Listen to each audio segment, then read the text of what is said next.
وہ سب جو روشنی کے متلاشی ہیں، خوش آمدید۔ آج میں آپ سے ایک سچی کہانی شیئر کرنے جا رہی ہوں۔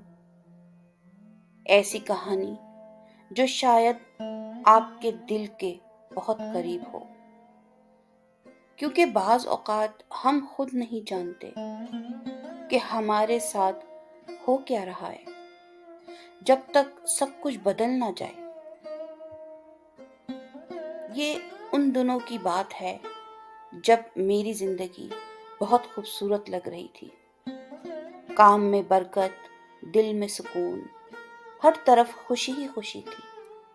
لیکن پھر ایک دم سب کچھ جیسے الٹ پلٹ گیا ہو۔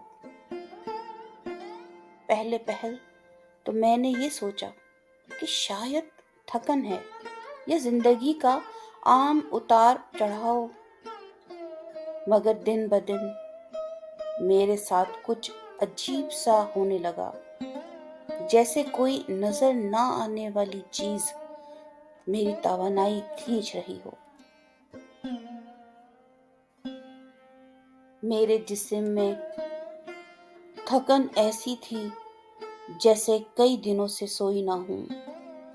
نیند آتی مگر سکون نہ تھا۔ دل اکثر بے چین اور بوجھل رہنے لگا۔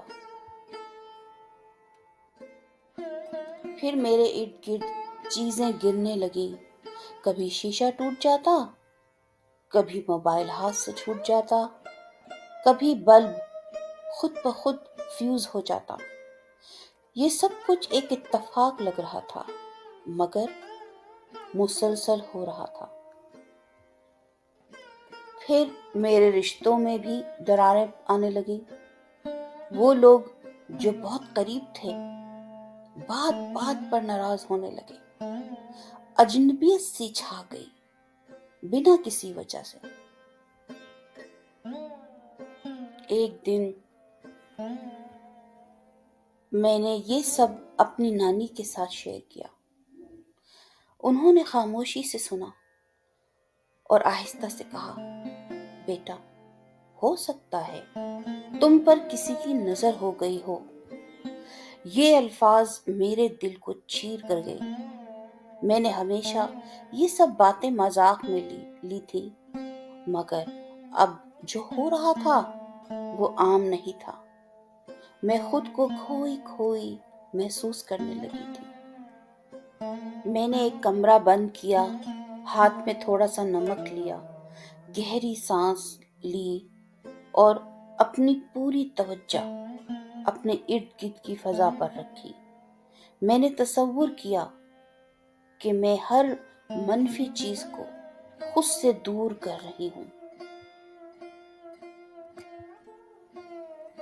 پہلے دن مجھے کوئی خاص فرق محسوس نہ ہوا، مگر دوسرے دن میرا جسم تھوڑا ہلکا لگنے لگا، جیسے اندر سے کوئی بوجھ اتر گیا ہو۔ تیسرے دن میں جب سو کر اٹھی تو کئی دنوں کے بعد پہلی بار مجھے لگا کہ میں واقعی جاگ گئی۔ میری سانسیں کھل گئیں۔ میں نے خود سے وعدہ کیا کہ اب میں اپنی ذاتی خوشیوں کو سب کے ساتھ فوراً شیئر نہیں کروں گی۔ میں نے سیکھا کہ کچھ چیزیں صرف اپنے دل میں رکھنے والی ہوتی ہیں۔ آہستہ آہستہ میرے تعلقات دوبارہ بہتر ہونے لگے۔ جو لوگ مجھ سے دور ہو گئے تھے وہ واپس آنے لگے۔ میری زندگی میں دوبارہ نرمی، سکون اور توازن آنے لگا۔ میں نے سمجھا کہ نظر بد کوئی جادو نہیں، بلکہ ایک طرح کی توانائی ہے جو جلتی ہوئی خواہش یا حسد سے پیدا ہوتی ہے۔ یہ محسوس کی جاتی ہے، دیکھی نہیں جا سکتی۔ تب سے میں نے اپنی توانائی کی حفاظت کرنا سیکھ لی۔ اوور شیئرنگ، باؤنڈریز بنائی۔ میں نے ان سب چیزوں کو بند کر دیا اور خود کو بہتر سمجھنا شروع کر دیا۔ اب جب بھی میں